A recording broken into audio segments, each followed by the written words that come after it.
During dinner, my husband's mistress texted him, "Can't wait to feel you inside me again." The clinking of forks against plates filled the eerie silence that had settled over our Wednesday night dinner. I stared across the table at Marcus, my husband of 6 years, searching his face for any hint of the loving man I had married.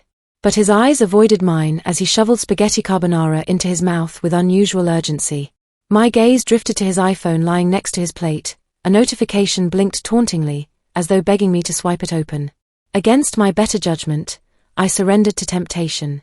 Marcus didn't even notice as I leaned over and thumbed in his unlock code. His acting skills had become that convincing. The message glared at me like a neon accusation. "Can't wait to feel you inside me again. Meet at our place in an hour." The sender's name, Sophia. I read it again, my heart thudding as the words burrowed into my consciousness like shards of broken glass. So this is why he'd been distant lately, coming home late from his accounting firm without explanation, his attention continuously wandering to whatever sordid thoughts consumed his mind. "Everything okay, honey?" Marcus asked, snapping me out of my daze with that perfectly innocent tone he'd perfected over God knows how long. I slid his phone across the table, unable to find any words. His eyes went wide as his mask finally slipped, allowing a flash of panic to streak across his face. In that moment, I realized the man I thought I knew had been an illusion all along. "Catherine, I can explain," he started, but I cut him off with a raised hand. "Don't bother," I said, my voice trembling with a mixture of heartbreak and rage. "Just tell me one thing. How long has this been going on?" Marcus opened his mouth, then closed it again. His shoulders slumped in apparent resignation. 8 months, he finally admitted, the words landing like a kick to my gut. 8 months. 2/3 of a year of lies and deception while I blissfully carried on tending to our brownstone in Brooklyn Heights and planning a future with a man who had already checked out of our marriage. "Who is she?" I demanded, though I already suspected the answer. "Sophia, the stunning 20-something interior designer who had worked on a project at Marcus's firm." He let out a bitter chuckle. "Does it really matter? She's someone who made me feel things I haven't felt in years." His words lacerated what little remained of my heart. I wanted to crumple to the floor in anguish, to scream until my throat was raw, but I refused to grant him the satisfaction of seeing me so thoroughly broken. Mustering every ounce of strength, I rose from my chair and headed for the door, grabbing my purse along the way. "Where are you going?" he called after me, the first traces of concern entering his voice. I turned back to face him, my vision blurred with unshed tears. "I'm leaving," I stated, my voice dripping with finality. "And when I get back, you'd better be gone. Because I don't even recognize you anymore." Yanking the door open, I stormed out into the night, each step away from my sham of a marriage fortifying my resolve. I spent a restless night at the Marriott in Manhattan, tears streaming down my face as the full weight of Marcus's betrayal crushed me. How could the man I loved, the man who vowed to cherish me, have so callously thrown away our marriage? The next morning, blinded by hurt but determined to take action, I contacted a private investigator recommended by my divorce attorney friend Sarah. Within 24 hours, he had uncovered a sordid trail of evidence that left me shaking with rage and disgust.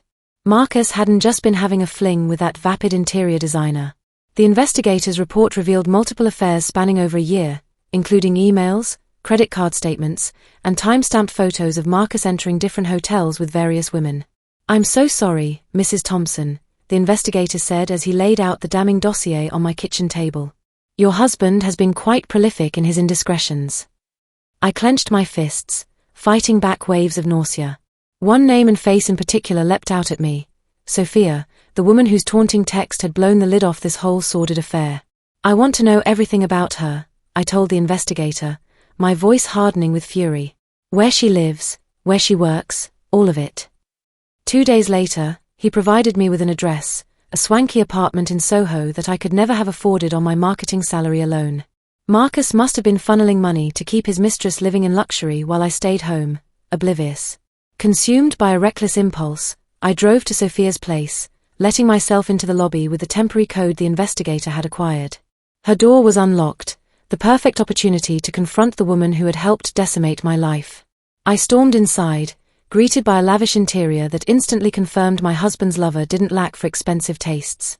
"Hello?" a silky voice called from another room. "Is that you, Marcus?" I clenched my fists as the lithe, raven-haired seductress glided into view, clad in nothing but a silk robe that clung hungrily to her curves. Her eyes went wide when she saw me. "You," I spat through gritted teeth. "You're the woman who destroyed my marriage." Rather than having the decency to look ashamed, she arched one perfectly groomed eyebrow as a mocking smirk played across her plump lips. "Well, if it isn't the famous Mrs. Thompson. I was wondering when you'd show up to get a good look at the woman your pathetic husband can't resist." White-hot rage engulfed me, and before I could stop myself, my hand lashed out, cracking across her smug face with a resounding slap. She gasped, recoiling in shock, and I felt a savage thrill at having finally wiped that superior look off her face. "You're going to regret that," she hissed, one hand covering her rapidly reddening cheek. "Wait until Marcus hears about this." "Marcus is leaving me for you, isn't he?" I fired back, advancing on her until she backed into the wall. "Well, let me give you a reality check, you home-wrecking snake. His broke. He's been spending our money on hotels, gifts, this expensive apartment, all to court a little gold-digging tramp like you." Revulsion flickered across Sophia's features before her mask of arrogance fell back into place. "We'll see about that," she sneered. "This isn't over, Mrs. Thompson. Not by a long shot." I watched in disgust as she slunk away, my desire for vengeance burning hotter than ever before. "No," I thought bitterly as I stormed out, "this is just the beginning." After my explosive showdown with Sophia, I was seething, a volcano of pain and rage that threatened to erupt at any moment. I stormed back home to find Marcus had already moved his essentials into the guest bedroom. His eyes went wide when he saw me storm through the front door. "Catherine, what's going on?" he asked, alarmed by the thunderous expression on my face. I didn't bother responding with words. Instead, I flung the damning evidence compiled by the private investigator across the room, letting the printed emails, photos, and financial statements flutter to the floor like confetti. Marcus paled as he scanned the incriminating documents, seemingly comprehending the full depth of his sins for the first time. "You've been having multiple affairs," I stated, keeping my voice dangerously level, "for over a year, by the looks of it. And that's not even the worst part."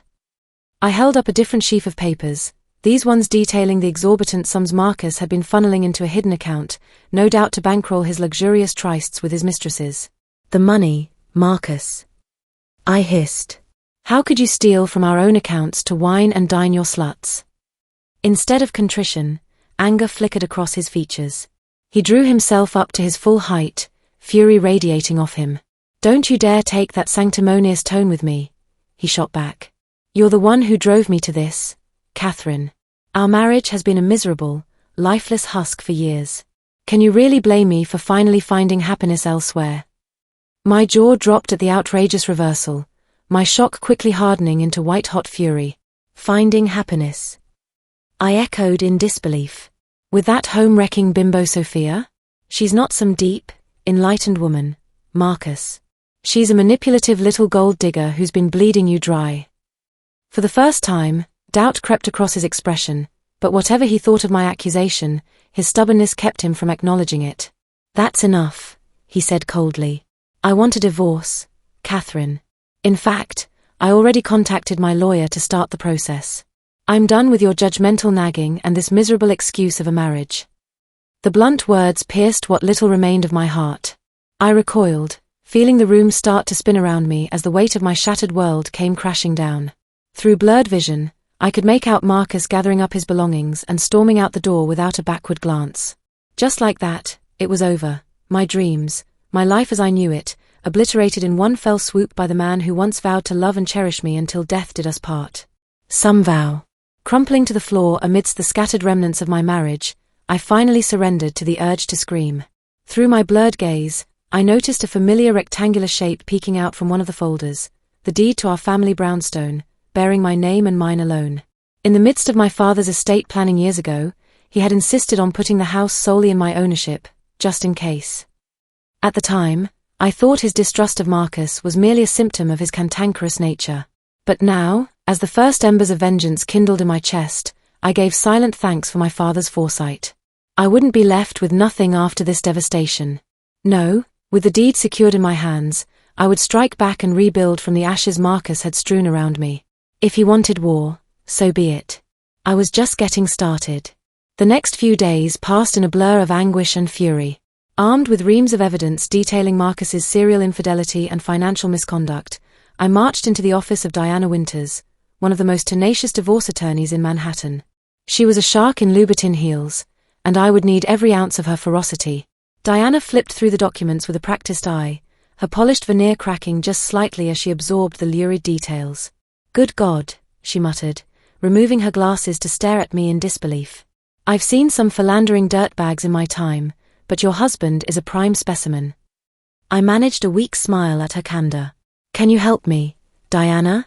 I want to take him for everything he's worth." A feral grin spread across her lips. "With evidence like this, he won't know what hit him." Over the next few weeks, Diana and I constructed an ironclad strategy to decimate Marcus's finances and hold him accountable for his prolific indiscretions. We would not only freeze any assets he'd stashed away to fund his sordid second life but pursue a punishing alimony figure given the extent of his betrayal and financial misdeeds. "This Sophia woman is the key," Diana told me, tapping her pen against a photo of the smug homewrecker. "If we can establish that she knowingly carried on an affair with your husband to extract monetary gain, we can pursue her personal assets as well. And trust me, that interior design gig pays for a lot of designer bags." My heart raced at the prospect of making Sophia face the same reckoning that Marcus was about to receive. Ever since our venomous confrontation at her apartment, she had slithered out of sight, no doubt waiting for her lover's bottomless wallet to continue funding her lavish lifestyle. Well, she would be in for a rude awakening, just like her cheating partner. In the meantime, Marcus had gone suspiciously silent, no doubt stewing in denial while dreaming of a fresh start with his mistress-turned-fiancé. If only he knew that our once-loving relationship was about to mutate into a blood-soaked legal war that would leave him destitute and disgraced. At last, the storm broke when Diana delivered a blitzkrieg of paperwork to Marcus's rented apartment, a motion to freeze all of his assets based on evidence that he had grossly misused marital funds to carry out his affairs. He would have no choice but to limp into court and confront the devastation he'd wrought. The look of abject horror on Marcus's face when we met for the first hearing was almost worth enduring his sadistic betrayal. His arrogant mistress was nowhere to be seen. Perhaps she'd finally wised up and cut her losses before I dismantled her meal ticket. Marcus's disgraced expression turned to outrage as Diana mercilessly outlined the exhaustive evidence detailing his sordid double life, from bank statements to hotel receipts bearing the names of his mistresses. His lawyer could only sputter impotently, overwhelmed by the scorched earth case we had prepared. "You're making a big mistake," Marcus snarled after the humiliating proceedings, flagging me down in the courthouse lobby. For a fleeting moment, the man I had once loved flickered in his eyes. "Catherine, we can stop this. We can work things out, start over." I regarded him with icy disdain as Diana looked on, ready to pounce if he dared to push further. "Did you honestly think I would just slink away and let you ride off into your pathetic second life?" I asked, reveling in the sting of my words. His face hardened, his features twisting into an unrecognizable sneer. "You're going to pay for this, you vindictive witch." Diana immediately stepped between us, her hand raised in warning. I flashed her a reassuring glance. After everything he'd put me through, his impotent threats bounced off my newfound armor of indifference. "Believe what you want," I said, turning to walk away. "I want you to remember one thing as we proceed forward. You brought this upon yourself, Marcus. And I'm just getting started." Meanwhile, my private investigator had made a discovery that stopped me cold. "That Sophia woman certainly gets around, doesn't she?" he mentioned casually during one of our updates. I froze, my hand clenching around the phone. "What do you mean by that?" "I've been doing some digging on Miss Perfect," he explained. "Turns out she's not just shacking up with your soon-to-be ex. I have proof she's also entertaining an older, wealthier businessman on the side." White-hot indignation blazed through me at the thought of that smug, silicone-saturated snake pulling the same duplicitous act on multiple men. So much for her claims of being some love-struck victim of circumstance. In that moment, a deliciously devious plan began taking shape in my mind. "Keep looking into this other man," I instructed the investigator. "I need to know everything, who he is, where they meet, all of it." Over the next few weeks, Diana and I worked closely with the investigator to quietly assemble an airtight case confirming Sophia's extracurricular dalliances. We obtained photos of her entering a high-rise luxury condo belonging to business mogul Richard Blackstone, a 60-something tycoon with a vast empire and, more importantly, an extremely image-conscious wife sitting atop that empire. You know what they say, Diana mused as we pored over the surveillance stills of Sophia and Mr. Blackstone in decidedly compromising situations. Mistresses always tell their married lovers that they'd never actually leave their spouse. For a woman like Mrs. Blackstone, learning her husband's side piece has been playing the same brazen game with other wealthy marks, well, that might just push her over the edge. My eyes gleamed with vengeful anticipation. The annual Metropolitan Children's Charity Gala was the perfect stage for my grand vengeance, a swanky, high-profile event frequented by New York's elite upper crust, including Marcus and his precious Sophia, who would no doubt be reveling in their freshly minted reputations as a glamorous power couple rising from the ashes of my failed marriage. Little did those two arrogant fools suspect that their entire sham of a relationship was about to detonate in front of all their well-heeled peers. When Diana and I arrived at the lavish Plaza Hotel ballroom, our eyes scanned the glittering crowd for our intended targets. Sure enough, there was Sophia draped over Marcus like a sleek, overpriced trophy, her skin-tight emerald dress leaving almost nothing to the imagination. Eyes on the prize, Diana muttered in my ear as I felt a pang of disgust and pity for the man I once loved. It's showtime. Our preparation had been perfect. While mingling among the city's elite under the guise of donor solicitations, I slipped Diana's assistant the incendiary photos and videos we had compiled of Sophia's rampant infidelities. Within minutes, the first whispers began rippling through the crowd like wildfire. All around us, guests gasped and pointed at their phones as the undercover salacious shots of Sophia cavorting with her elderly tycoon lover went viral. Someone must have recognized the infamous Richard Blackstone. The cheating scandal quickly took on a life of its own, spreading like a plume of radioactive gossip. Diana and I feigned innocence as partygoers gaped in scandalized rapture, but from the corner of my eye, I glimpsed Sophia's face draining of color before her gaze met mine across the ballroom. Her painted lips contorted in rage, finally connecting the dots of who was responsible for her spectacular public unraveling. Bingo! Just then, a sleek ivory shoe appeared at the edge of my vision.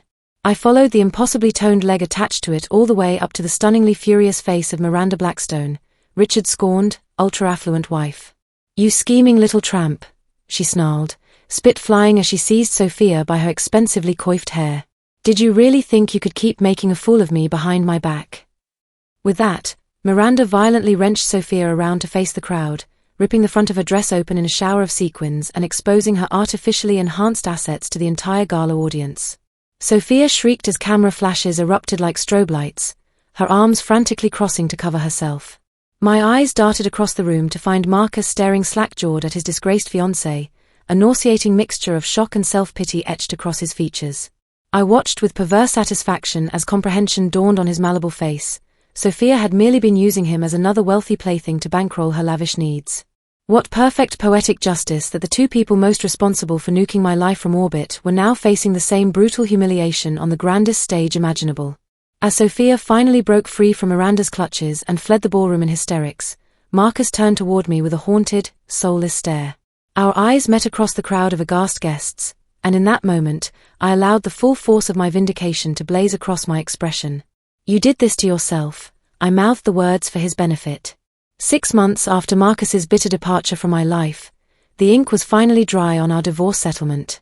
Thanks to Diana's tenacious legal wrangling, I emerged from the ashes of my shattered marriage with a lion's share of our formerly shared assets, including the deed to our family brownstone, where I could begin anew. As part of the agreement, Marcus was legally prohibited from attempting to contact me, not that he would have anyway. The last I'd heard through the grapevine, he had slunk off to lick his wounds from the scandal, living in quiet shame after our explosive downfall shredded his reputation. I couldn't say I derived any joy from seeing him laid so low.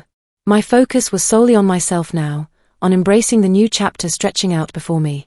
The papers had certainly enjoyed dissecting every lurid angle of our divorce saga. The headlines blared about the scorned wife who outlasted her cheating husband and the rise of a new divorce warrior queen. While slightly crass, I couldn't deny the grim amusement I felt at being rebranded a folk hero by divorcees vicariously living through my vengeance. Which was why, 3 months after the official divorce was finalized, I hosted an intimate gala of my own in the ballroom of the Plaza Hotel, the site of Sophia's ultimate downfall all those months ago. This gathering was the inaugural fundraiser for my namesake foundation, Catherine's Light, devoted to supporting women who had survived the betrayal of infidelity and emerged stronger for their resilience. My speech that night drew thunderous applause from the well-heeled crowd as I outlined the organization's mission to provide counseling, legal aid, and financial assistance to struggling divorcees in need. No woman should ever feel helpless in the wake of a spouse's betrayal, I proclaimed from the podium, scanning the rapt audience with rejuvenated poise. With compassion and community, we can help uplift lives from the devastation and allow them to flourish anew, just as I was empowered to do in my own journey. After the remarks concluded, a line quickly formed of well-wishers and prospective donors eager to pledge support to my cause. I greeted each one with a warm smile, my heart swelling with pride and purpose. I was so invigorated by the night's success that I barely registered the presence of a newcomer waiting patiently at the back of the well-wisher line. He was a trim, handsome man in his early 40s with striking blue eyes that gleamed with unmistakable admiration. "Mrs. Thompson," he said warmly as his turn arrived, his voice carrying the faintest hint of a southern drawl. "I must commend you on such a worthy and impactful mission. Your story of overcoming such unthinkable heartbreak is nothing short of inspiring." I arched an eyebrow, intrigued despite myself. "You're too kind, Mr. Sullivan," he supplied with a roguish smile. "James Sullivan. I'm a journalist by trade, though my true passion has always been amplifying stories just like yours, of courage, perseverance, and the remarkable resilience of the indomitable human spirit." My heart fluttered as our gazes remained locked, a tantalizing electric charge seeming to crackle between us. The future was finally mine to craft anew, on my own terms. And this radiant night was merely the first glimmering rays of the new dawn I had clawed back into existence, no longer a victim, but a victor reborn from the ashes of my former life.